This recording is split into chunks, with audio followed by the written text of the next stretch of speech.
Hello my dear friends,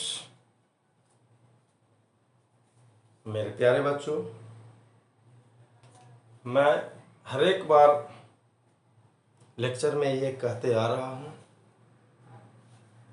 कि mix type का problem कहीं ना कहीं जाकर लास्ट में हम करवाएंगे। जैसे मिला दीजिए conjugate of complex number, argument of complex number, modulus of complex number, principal value, ये सारे या आर्गुमेंट या ये एक्सपोनेंशियल टोटल को मिक्सअप कर दीजिए और छोटे छोटे छोटे प्रॉब्लम से बड़े बड़े प्रॉब्लम की ओर बढ़ते हुए उसके बाद हम आएंगे कहाँ पे।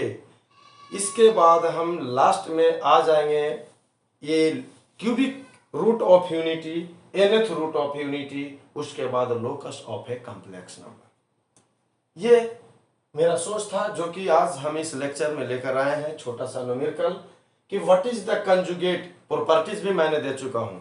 जैसे मेरे पास कोई कॉम्प्लेक्स नंबर है जेड एक्स प्लस आई बाई, तो उसका कंजुगेट हो जाता है एक्स माइनस आई बाई। यदि आपके पास कॉम्प्लेक्स नंबर है एक्स माइनस आई बाई, तो उसका कंजुगेट था एक्स प्लस आई बाई। उसका प्रॉपर्टीज भी दिए हुए हैं, मॉडुलस का प्रॉपर्टीज भी दिया हुआ है, आर्गुमेंट का प्रॉपर्टीज दिया हुआ है।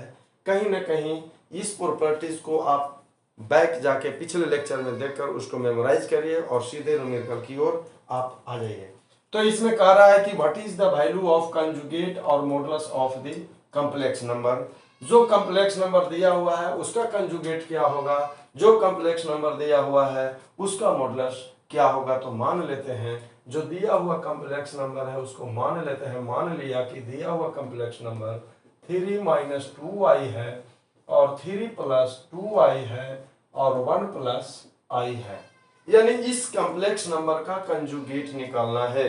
तो कंजुगेट यानी कंजुगेट ऑफ जेड, तो इसका कंजुगेट करने का मतलब इसको कर दीजिए 3 माइनस 2i और 3 प्लस 2i और 1 प्लस i, ये पूरे का conjugate. This is the properties z1 z2 z3 z4 dot dot zn। अगर उसके कंजुगेट में जाएगा तो उसके वैल्यू को बस ये देखना है। इसका कंजुगेट यानी 3 प्लस 2i हो जाएगा, माइनस में था इसलिए प्लस में, और ये 3 माइनस 2i हो जाएगा और ये 1 माइनस i हो जाएगा।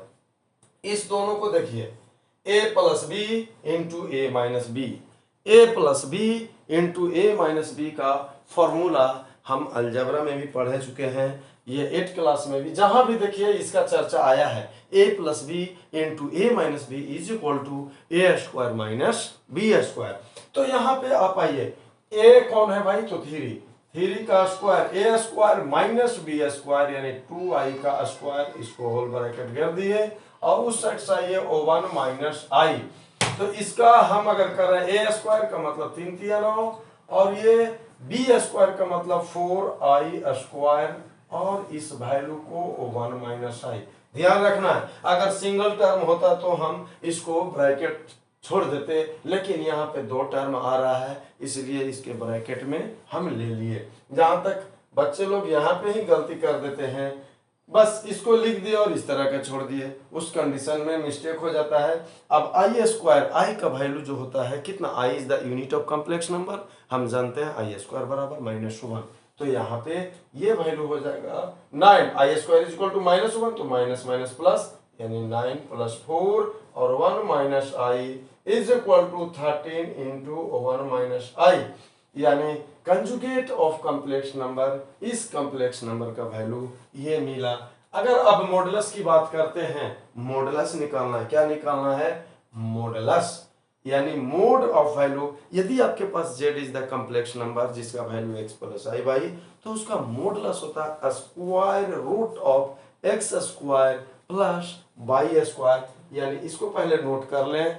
अगर ये वैल्यू दिया हुआ, चूंकि z बराबर है 3 माइनस 2i और उसके बाद है 3 प्लस 2i और वैल्यू है 1 प्लस i। अब इसकी बात करते हैं, ये भी देखिए a plus B into A minus B है, तो ये सीधी सी वैल्यू अभी आप निकालें, इसका वैल्यू 4 कितना था 13, क्या इसको 13 निकाल चुके हैं। a plus B into A minus B is equal to A square minus B square और ये 13 इंटू 1 प्लस आई, ये कॉम्प्लेक्स नंबर हो गया 13 प्लस 13 आई। ये आपके पास ये complex number, actual complex number मेरा ये है। तो what is the value of modulus, यानी mod of z is equal to, आप जानते हैं कि यदि z बराबर x प्लस आई बाई मेरा कॉम्प्लेक्स नंबर हो तो उसका modulus square root of x square plus y square. तो यहाँ पे आप देख लीजिए कि इसका स्क्वायर रूट कितना हो जाएगा, 13 का स्क्वायर प्लस 13 का स्क्वायर यानी एक्स स्क्वायर जोड़ वाई स्क्वायर यानी 169 प्लस 169 का स्क्वायर रूट, यानी इसको आप कह सकते हैं कितना, ये 18 यानी 9 9 18 का 8 बाकी 1 हो गया, और ये हो गया 16 दूनी 32 और ये 33, शायद यही होगा। 9 9 18 8 बाकी 1 और 6 6 12 13 और 1 1 2 1 3, ये इसका मॉडुलस ऑफ कॉम्प्लेक्स नंबर। इसको और तोड़ना है तो और भी इसको फैक्टराइज करके इसको बाहर निकाल सकते हैं। इसी तरह अगला न्यूमेरिकल की ओर देखें कि किस तरह से कंजुगेट निकलता है और किस तरह से मॉडुलस होता है। धीरे धीरे हम आगे बढ़ रहे हैं, यानी छोटे से आगे की ओर। इसको पहले आप नोट करें, स्क्रीनशॉट ले लें, चाहे जो भी हो इसको नोट करिए। चलिए आगे बढ़ते हैं। अब आपके सामने इस तरह का न्यूमेरिकल है, देखते चलिए। अब इसको ट्रिगोनोमेट्रिक से हम इसको कोरिलेशन कर दिए। कह रहा कि मॉडुलस क्या है, प्रिंसिपल वैल्यू क्या है, आर्गुमेंट। हम आर्गुमेंट की चर्चा किए थे कि आर्गुमेंट में आपको पता होगा निकालना है आर्गुमेंट। अगर पहला क्वाड्रेंट की ओर जाएगा, सबसे पहले हम क्वाड्रेंट को आइडेंटिफाई करते हैं कौन सा क्वाड्रेंट में है। तो पहले क्वाड्रेंट में अगर है, यदि आपके पास पहला क्वाड्रेंट की बात करते हैं तो इसका आर्गुमेंट कितना था, tan inverse y by x. लेकिन अगर सेकंड क्वाड्रेंट में चला जाए तो पाई माइनस थीटा था। अगर थर्ड क्वाड्रेंट की बात करते हैं तो पाई प्लस थीटा था, जहां थीटा आपका tan inverse y by x होता था। यदि फोर्थ क्वाड्रेंट की बात करते हैं तो 2 पाई माइनस थीटा, ये आर्गुमेंट है। और एक कंडीशन था कि माइनस पाई से पाई था, जो पाई से ये वैल्यू है तो 2 पाई घटाते हैं, कभी 2 पाई ऐड करते हैं। यदि डायरेक्ट में कि प्रिंसिपल वैल्यू हम जानना चाहते हैं तो हम देख लेंगे कि कहाँ से कहाँ लाइक कर रहा है। अगर हम यहाँ से कह दें कि आपका जो वैल्यू है 0 से 180 डिग्री, अगर 0 से बड़ा और बराबर और पाई से छोटा और बराबर हो जाए, यानी अगर हम प्रिंसिपल वैल्यू निकालना चाहते हैं तो 0 और पाई के बीच में हो तो प्रिंसिपल वैल्यू सीधा सीधी होता है tan inverse y by x. लेकिन अगर वही वैल्यू पाई और 2 पाई के बीच में हो, पाई हो उसके बराबर हो, और कह सकते हैं कि बराबर ना भी हो, यानी पाई और सीधे 2 पाई के बीच में हो, तो प्रिंसिपल वैल्यू उलट दीजिए, थीटा माइनस 2 पाई यानी tan इनवर्स y बटा एक्स जो निकलेगा उसमें 2 पाई सब्ट्रैक्ट कर दीजिए।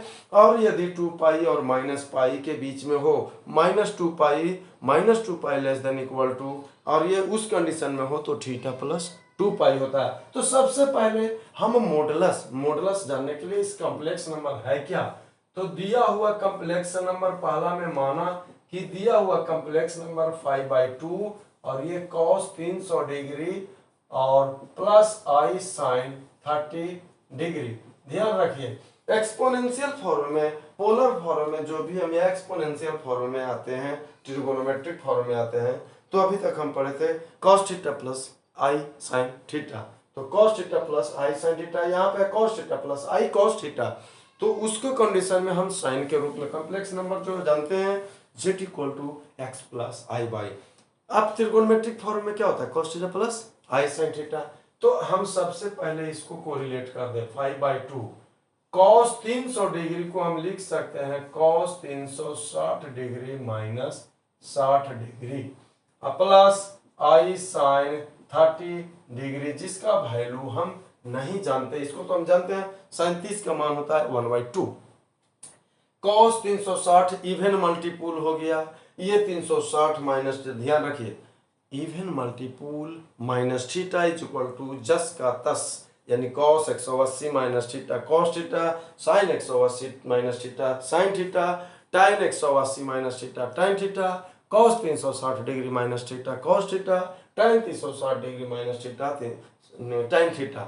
वट निगेटिव या positive sign depend upon quadrant. तो ये 360 माइनस थीटा कौन सा क्वाड्रेंट में चला जाएगा? 360 माइनस थीटा आपका फोर्थ क्वाड्रेंट में चला जाएगा, और फोर्थ में कॉस पॉजिटिव होता है, इसीलिए ये वैल्यू ज्यों कहते हैं क्या हो जाएगा 5/2 तो दे दीजिए, ये हो जाएगा कॉस 60 डिग्री प्लस आई साइन 30 डिग्री। अब यहां से आइए, ये 5/2 कॉस 60 का वैल्यू होता है कितना 1/2, कॉस 60 का वैल्यू होता है 1/2 और साइन 30 का वैल्यू होता है 1/2, यही तो होता है। इसको हम लिख सकते हैं 5/4 1 प्लस आई। ये जो आपका वैल्यू आया, इसको देखिए, अब आपका वैल्यू यहां पे तो आ गया 5/4 और 1 प्लस आई। तो मोड ऑफ, सबसे पहले क्या निकालना, मोड ऑफ जेड, क्या निकालना है, मोड ऑफ जेड। तो मोड ऑफ अगर जेड निकालना है तो ये हो जाएगा 5/4 स्क्वायर रूट 1 प्लस 1, तो ये हो जाएगा 5/4 इंटू रूट 2, इसको हम लिख सकते हैं 5/2 रूट 2, 2 रूट 2 इसको हम लिख सकते हैं।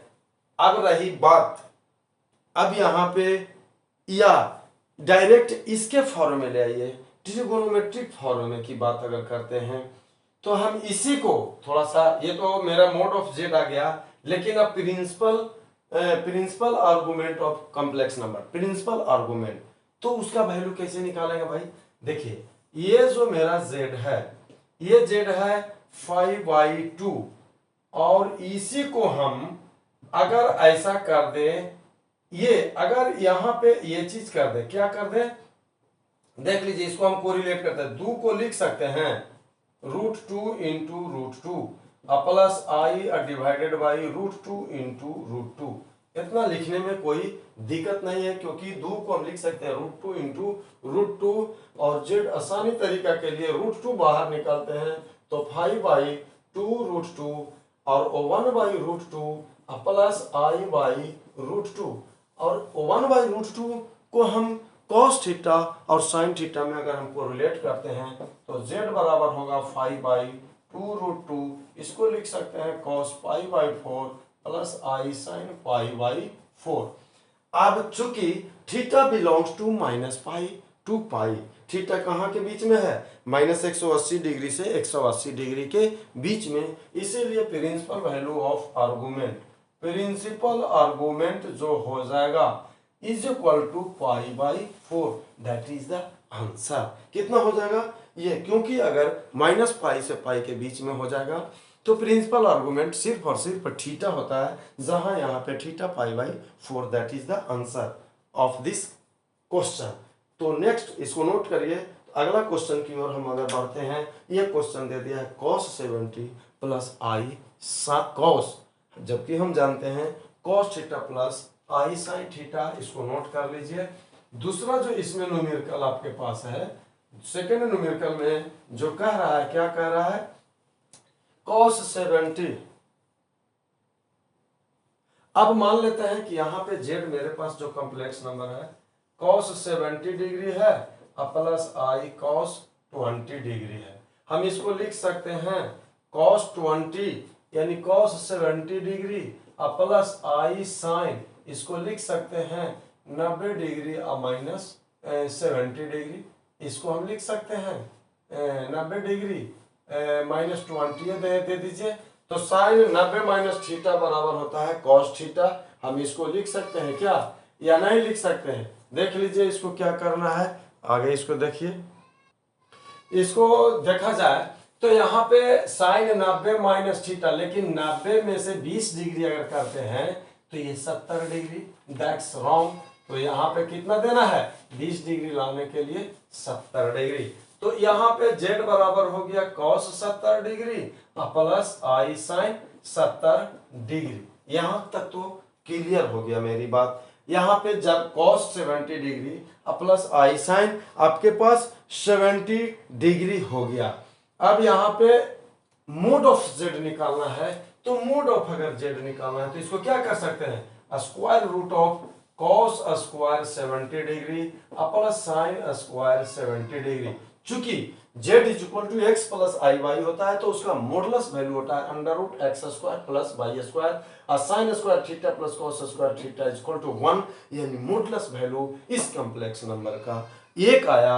लेकिन प्रिंसिपल आर्गुमेंट निकालना है तो हम चूंकि जानते हैं क्या जानते हैं, पाई डिग्री, आप कह सकते हैं 180 डिग्री में पाई रेडियन होता है। चूंकि अब यहाँ पे हमको डिग्री को रेडियन में हम कन्वर्ट करना चाहते हैं तो 1 डिग्री में कितना हो जाएगा, पाई बाई 180, इसलिए 70 डिग्री की बात कर रहा है तो 70 पाई बटा 180, इसको हम काट सकते हैं, इसको लिख सकते हैं 7 पाई बाई 18, 7 पाई बाई 18, यानी इसीलिए ये जो मेरा कॉम्प्लेक्स नंबर है हम इसको डायरेक्ट लिख सकते हैं 7 pi by 18 plus I of sine 7 pi by 18।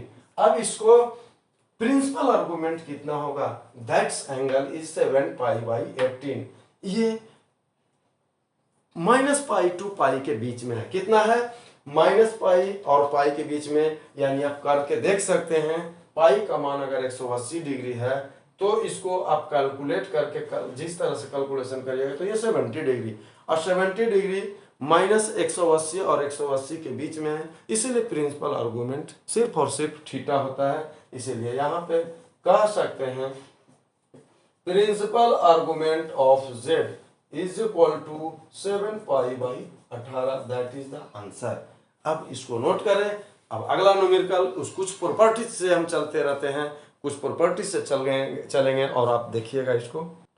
अब आप देखिए, अब इस तरह का न्यूमेरिकल हम घुस गए इस तरह का न्यूमेरिकल में कि यदि I Z cube plus Z square minus Z plus I is equal to 0 तो प्रूव करना है कि मॉडुलस जेड का वैल्यू 1 होगा। मॉडुलस जेड का वैल्यू 1 होने का मतलब क्या हो जाएगा, जेड क्या है, cos थीटा प्लस आई sin थीटा, यानी argument theta is the e के पावर आई थीटा, जो भी हो। तो यहाँ पे हम इसको सॉल्यूशन करना चाहते हैं इस क्वेश्चन से, i of z cube plus Z square minus Z plus I is equal to 0।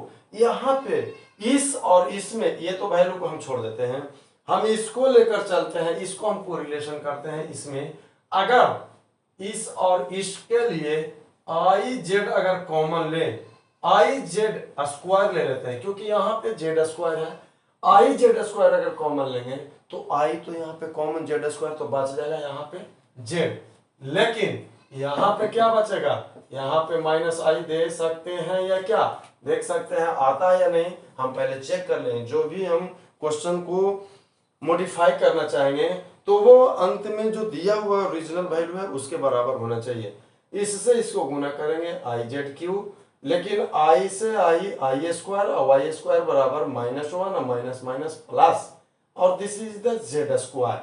अब रही बात यहाँ पे हम -1 कॉमन ले लें तो ये कितना होगा, Z minus I is equal to 0, यानी यहाँ पे ओवरऑल देख रहे हैं जेड माइनस आई है और I Z square -1 is equal to 0। Either Z minus I is equal to 0 या आई जेड स्क्वायर -1 बराबर 0। या तो हम इसके बराबर ले लेते हैं कि z minus I is equal to 0, यानी जेड बराबर i, this is the mod value is 1। यही प्रूफ आपको करना है, लेकिन हम इसके कंडीशन में इसके साथ चलते हैं कि चूंकि I Z square -1 is equal to 0, I Z square बराबर 1 होगा और जेड स्क्वायर का वैल्यू होगा 1 बटा i, this is the value of minus i. अगर देखिए प्रॉपर्टीज भी था कंजुगेट ऑफ कॉम्प्लेक्स नंबर में, हम इसको आई और ऊपर नीचे यानी न्यूमरेटर और डिनोमिनेटर में मल्टीप्लाई और डिवाइड करते हैं तो ये हो जाएगा आई या नीचे होगा आई स्क्वायर बराबर यानी दिस वैल्यू, यानी जेड स्क्वायर बराबर कितना आ गया बाबू, तो जेड स्क्वायर बराबर माइनस आई, और जेड स्क्वायर को हम जानते हैं mod of z square this is the minus i, यानी mod of z is equal to 1। यानी कह सकते हैं कि यदि I Z cube plus Z square minus Z plus I is equal to 0 तो mod of z is equal to 0। इसको note करिए। अब हम अगले न्यूमेरिकल की ओर आगे बढ़ते हैं।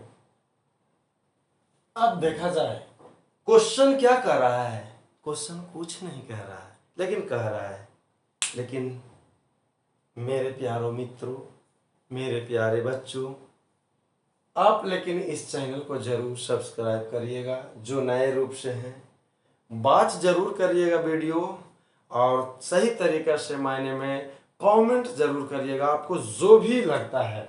तो आप इस जो न्यूमेरिकल आपके सामने दिया गया है, 3 कॉम्प्लेक्स नंबर है, कौन कौन है, Z1 है, Z2 है, Z3, 3 कॉम्प्लेक्स नंबर, और तीनों कॉम्प्लेक्स नंबर इस तरह से दिया हुआ है कि mode of Z1 mod of Z2 के बराबर है और mod of Z3 is equal to, सब आपस में इक्वल है 1/Z1 plus Z2 plus Z3, इसका मोड सभी का वैल्यू 1 दिया है। तो ये वैल्यू कितना के बराबर होगा, ऑप्शन है इक्वल टू 1, की लेस देन 1, की ग्रेटर देन 3 या इक्वल टू 3।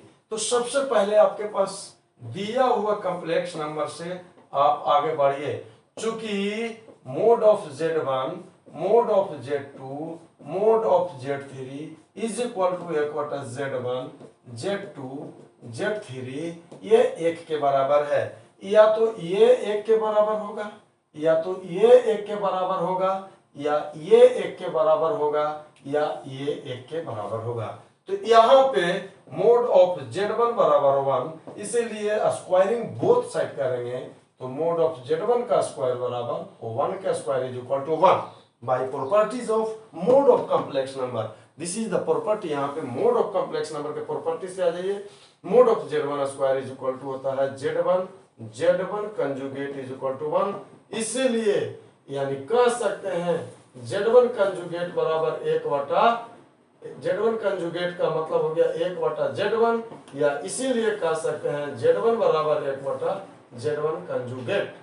यहाँ पे क्लियर आउट। सिमिलरली यानी उसी प्रकार कह सकते हैं, सिमिलरली उसी प्रकार कह सकते हैं Z2 कंजुगेट बराबर 1/Z2, एंड कह सकते हैं Z3 का कंजुगेट 1/Z3। तो यहाँ पे एक और दिया हुआ है कि mode of 1/Z1 mode of 1 यानी प्लस ये वैल्यू दिया हुआ है, चूंकि दिया हुआ है 1/Z1 plus 1/Z2 1/Z2 plus 1/Z3 का मॉडुलस वैल्यू इज 1।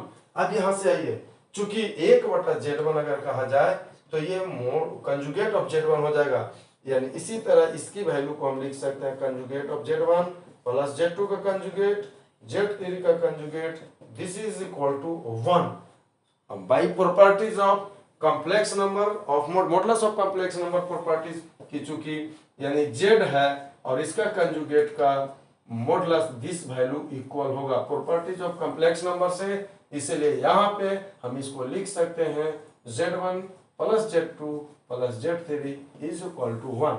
यानी यहाँ पे आप कह सकते हैं यदि Z1 Z2 Z3 complex number है such that this value is equal to 1, then mod of Z1 plus mod of Z2 plus mod of यानी इसमें sorry mod of Z1 plus Z2 plus Z3 यानी पूरा का mod equal to 1। This option is A option आपका correct. इसी तरह हम आगे की ओर और बढ़ते हैं अगले न्यूमेरिकल की ओर। तो देखिए, देख लिया जाए, एक क्वेश्चन अलग तरह का यहाँ पे आया है, लेकिन अभी जो क्वेश्चन दिए हैं जस्ट वही है। ये एनसीईआरटी एग्जाम्पलर का ये क्वेश्चन है। क्वेश्चन कर रहा है कि मोड ऑफ Z1 बराबर है मोड ऑफ Z2 बराबर है मोड ऑफ Z3 बराबर है dot dot mode of Zn, इसका वैल्यू 1 है। दिया हुआ न्यूमेरिकल में कह रहा है कि मोड ऑफ Z1 1 के बराबर है, इसीलिए अभी देखे थे Z1 बराबर क्या होगा, कंजुगेट ऑफ Z1, या इसी को इस तरह से आप लिख सकते हैं। सिमिलरली उसी प्रकार आप कह सकते हैं, क्या कह सकते हैं कि Z2 बराबर 1 कंजुगेट ऑफ Z2 या conjugate is equal to 1 Z2। इसी तरह आगे आप बढ़ते चलिए तो Zn भी होगा 1 Zn का कंजुगेट, या Zn conjugate is equal to 1 Zn। तो प्रूव करना है कि this value is equal to this, चाहे हम LHS से आ जाए या RHS से हम आ जाए। तो RH से आ ही जाइए, RHS से 1/Z1 plus 1/Z2 plus dot dot 1/Zn का मॉडुलस। तो 1/Z1 बराबर यहाँ पे लिख सकते हो Z1 conjugate plus Z2 conjugate dot dot plus Zn conjugate. This is the properties of modulus and conjugate of complex number, इसको हम लिख सकते हैं सीधे। अभी तो हम करवाए थे Zn। अगर यहाँ पे LHS यही प्रूव करना था, यदि हो सकता है इसका वैल्यू 1 होगा कि नहीं, ये भी वेरीफाई करने के लिए कर सकता है, इस क्वेश्चन में ऐड कर सकते हो कि यदि इतना बराबर दिस वैल्यू इज 1, तो यहाँ का वैल्यू अगर इसका वैल्यू 1 देते तो इसका वैल्यू कितना होगा 1। अब इस जस्ट इज इक्वल टू। तो अब ये विशेष अगले लेक्चर में, अभी एक दो लेक्चर हम इस पे और लेंगे सभी का मिक्सअप करके। इसके बाद unit of cubic root of complex number या क्यूबिक रूट ऑफ यूनिटी या nth रूट ऑफ यूनिटी, इस पे चर्चा करते हुए विशेष रूप से locus of a complex number यानी कोऑर्डिनेट ज्योमेट्री में प्रवेश कर जाएंगे। Okay, bye, see you.